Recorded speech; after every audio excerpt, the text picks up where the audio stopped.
जैसा कि आप सभी जानते हैं, अभी के समय बहुत सारे ऐसे हिंदू गुरुजी हैं जो कि यीशु मसीह के नाम का मजाक उड़ाते हैं और ईसाई लोगों पर बहुत सारे झूठे आरोप लगाते हैं। आज हम आपको दिखाएंगे कि कैसे प्रभु यीशु मसीह के दास ने उन ईसाई विरोधियों को इतना खतरनाक चैलेंज दिया, जिसे सुनकर ईसाई विरोधियों की आंखों में आंसू आ गए। उस वीडियो को देखने से पहले प्रभु यीशु मसीह का वचन कहता है कि जीवित परमेश्वर को तो पढ़ना भयानक बात है। आप उस वीडियो को पूरा जरूर देखें, आप उस वीडियो को देख सकते हैं। इस तरीके से एक पापी को पाप की जानकारी होनी चाहिए। और आज सबसे बड़ी समस्या यह है कि याजक लोग पापियों को पाप की जानकारी देते ही नहीं। चलेगा बीवी के साथ पड़ोसन पे भी मजाक चलेगा, बीड़ी भी चलेगी, बॉयफ्रेंड भी चलेगा। आज ऐसे ऐसे चर्च है, लड़का लड़की अपना अपना जोड़ा बना के बैठ जाते हैं और वचन सुनते सुनते हाथ भी दबाते हैं और थोड़ा सा ऐसा भी कर लेते हैं, मुंह में मुंह डाल लेते हैं। पादरी भी कहता है कोई बात नहीं, पूरा मजा लीजिए, पर चंदा जरूर डालना। अमेरिका देश में ऐसे ऐसे चर्च हैं जहां एक दूसरे के ऊपर हाथ रख के लोग चर्च में ही चूम लेते हैं। उनको जरा भी तमीज नहीं है कि परमेश्वर के सामने बैठे हैं ये लोग। और ऐसे चर्च में भीड़ बहुत होती है और सबसे धनी चर्च होता है वो, क्योंकि पाप करने वाले दिल खोल करके पाप करते हैं और दिल खोल के दान भी देते हैं। सॉरी टू से आज पाप की जानकारी देने वाले महंत धरती पर नहीं रह गए। यही कारण है कलीसिया को पाप की जानकारी नहीं है। क्रम बाद में क्षमा ही नहीं मिली तो आके क्या करूंगा। ऑलरेडी मेरे बैठने की जगह में बिल्ली की चिचरी है, मैं नहीं बैठता, उससे मेरा गाउन खराब हो जाएगा। अरे वीडियो मसीह हो, अपने दिल में यीशु को पुकारोगे, तुम्हारे गंदे सिंहासन में बैठेगा क्या? पहले बीड़ी का इंतजाम करो, पहले बॉयफ्रेंड गर्लफ्रेंड का इंतजाम करो, पहले मोबाइल का इंतजाम करो, तभी ना धर्मी बनिएगा, तभी ना यीशु आएगा। आके करेगा भी क्या? अरे काले कोट वाले को ऐसे निकाल देगा क्या, पाप जाने माने बिना? आज बहुत से लोग परमेश्वर को खोज रहे हैं, बीमारी जानते ही नहीं। एक डॉक्टर साहब बैठे थे, ये बीमार गया और कहने लगा डॉक्टर साहब अच्छा नहीं लग रहा है। बोले क्या? बीमारी आ गई है। कौन सी बीमारी? बीमारी हो गई, अच्छा नहीं लग रहा है। पता नहीं अच्छा नहीं लग रहा है। अरे तो तुमको समस्या क्या हो रही है? अब मैं क्या बता दूं, तुम्हारे पास 1760 प्रकार की मशीन है, तुम ही लगा के चेक कर लो, मेरे को अच्छा नहीं लग रहा है, मेरे को क्या हो। अरे तो क्या दुख रहा है? पेट दुख रहा, कि कमर दुख रहा, कि सिर दुख रहा, कि चक्कर आ रहा, कि उल्टी जैसा लग रहा? क्या डॉक्टर साहब कुछ समझ में नहीं आ रहा है, पर अच्छा नहीं लग रहा है। तो डॉक्टर कहेंगे ये वाली बीमारी का इलाज मेरे पास में नहीं है, तू तो दिमाग वाले हॉस्पिटल के पास में जा, अर्थात मेंटल हॉस्पिटल। तुमको मालूम भी तो हो पेट दुख रहा है, पता चला पेट में बीमारी और घुटने में मशीन लगा लिया उसने, तो कहीं पेट की बीमारी घुटने में तपास करके आएगी क्या? आज लोगों को मालूम ही नहीं है क्या बात के लिए प्रभु को खोजना है। हम परमेश्वर को खोजते हैं, खुद को नहीं खोजते। और धरती में 90% लोग, नहीं 90 नहीं 99% लोग परमेश्वर को खोजते हैं, पर मिलता नहीं। जिस दिन मिल जाएगा ना, जिंदगी के हर प्रश्नवाचक चिन्ह शून्य हो जाएंगे।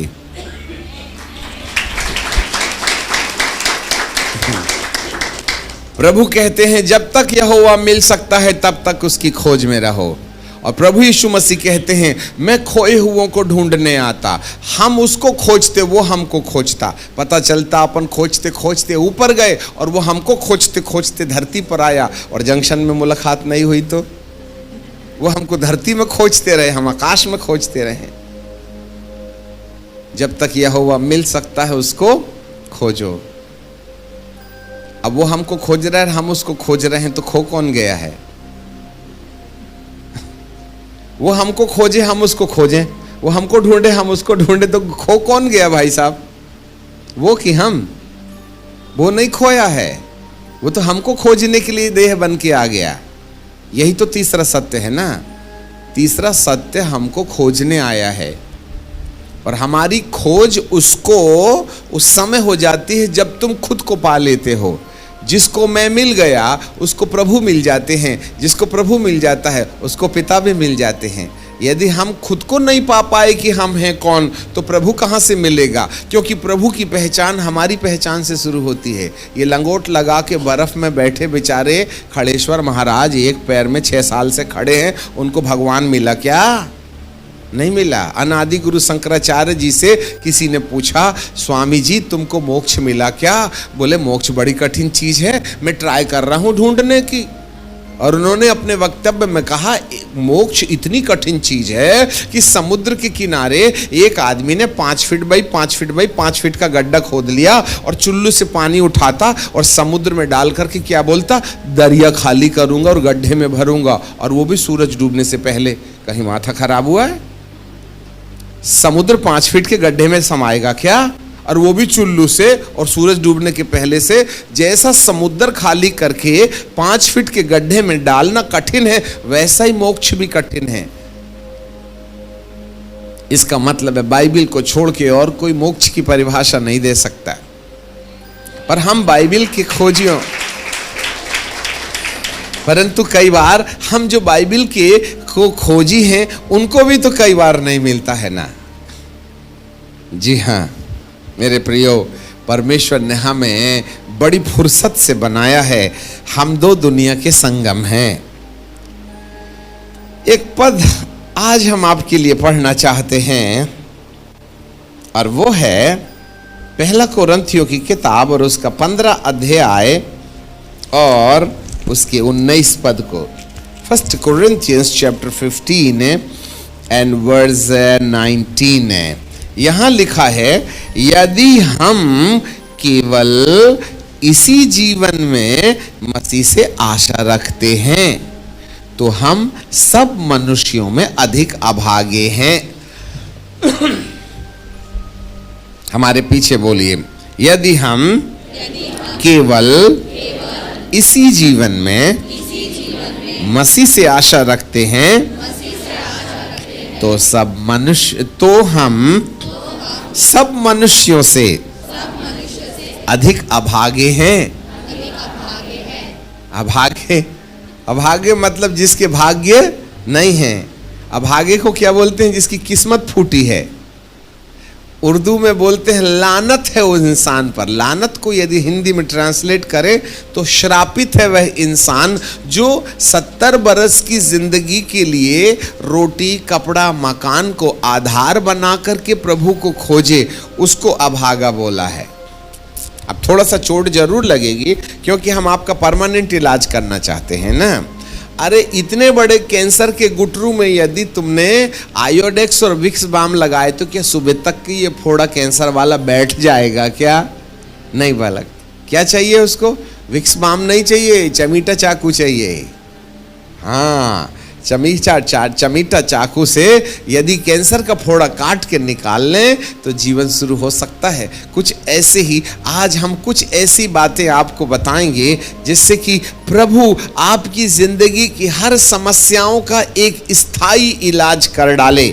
ऐसे करके इसलिए प्रभु जी बोलते हैं, अभागा है वह इंसान जो इस ही संसार की जरूरतों को आधार बना करके परमेश्वर से प्रार्थना करता है। जबकि बाइबल का परमेश्वर कहता है इस जीवन की बात यदि है तो इस जीवन के बाद भी एक और जीवन होगा। ये जीवन है तो एक और जीवन होगा। तो कौन सा जीवन है ये? इसको और उसको अलग अलग करने वाली रेखा कौन सी है? जरा ध्यान दीजिएगा। इस जीवन का मतलब मृत्यु के पहले और उस जीवन का मतलब मृत्यु के बाद। Life before the death and life after the death. मृत्यु के पहले शारीरिक जीवन जिसमें बीमारी हो जाती है, निराशा हो जाती है, पारिवारिक झमेला हो जाता है, आर्थिक समस्या हो जाती है, मन थक जाता है, हड्डियां म्यूजिक बजाने लगती हैं, ये वाला जीवन है। पर बाइबल का परमेश्वर कहता है ये वाले जीवन के बाद में एक और जीवन है, वो वाला। तो ये वाले और वो वाले के बीच में कौन अलग अलग करता है? मृत्यु। याद रखिएगा, इसका मतलब है जरूर 50, 60, 70 साल की जिंदगी के साथ साथ है एक और जिंदगी है जो मृत्यु के बाद लागू होती है, और वो जिंदगी करोड़ों साल की है। करोड़ों साल की है। ये जिंदगी 70 साल की है और वो जिंदगी करोड़ों साल की है। इंसान 70 साल की जिंदगी के लिए रोटी, कपड़ा, मकान, चंगाई, छुटकारा, आशीर्वाद, घर, कार, बंगला, बीबी, टीवी, पता नहीं क्या क्या खोजता बेचारा, और बूढ़ा होकर के सब छोड़ के पैदल चला जाता, चड्डी बनियान भी साथ नहीं ले जाता। कमाए थे हमने, क्या नहीं किया। जिंदगी बचपना खेल खेल करके खो दिया, जवानी नींद भर सोया, और अधेड़ उम्र बाल बच्चों के लिए पैसा कमा कमा के पेंसिल समान जिंदगी घस दी, और जब बुढ़ापा आया तो हड्डी म्यूजिक बजाने लगी। अब पेट दुख रहा है, कमर दुख रहा है, फिर जो रोना शुरू हुआ। फिर हम बाजार जाते हैं और खंजरी उठा लाते हैं, और बुढ़ापे में खंजरी बजाना शुरू कर देते हैं। तो नाती पोते बोलते हैं, दादा जवानी में गाना नहीं गाए, आजकल तुमको बड़ा गाने का शौक हो गया। तो दादा क्या बोलते हैं, बेटा धरती बहुत भोग लिया, अब ऊपर भी तो रिजर्वेशन कराना पड़ेगा ना। आपको ये ख्याल कब आया था? जब एक पैर कब्रिस्तान में है, जब डॉक्टर बोलता है थोड़े से दिन बचे हैं, तब भगवान के दरबार में आ जाते हैं। पूरी जिंदगी इंसान ने पेंसिल सामान घस दी, और मरने के करीब करीब खंजरी उठा करके भगवान की भक्ति करता है। लोग बुढ़ापे में बपतिस्मा लेते हैं जब मालूम हो गया कि लाइन क्लियर हो गया है।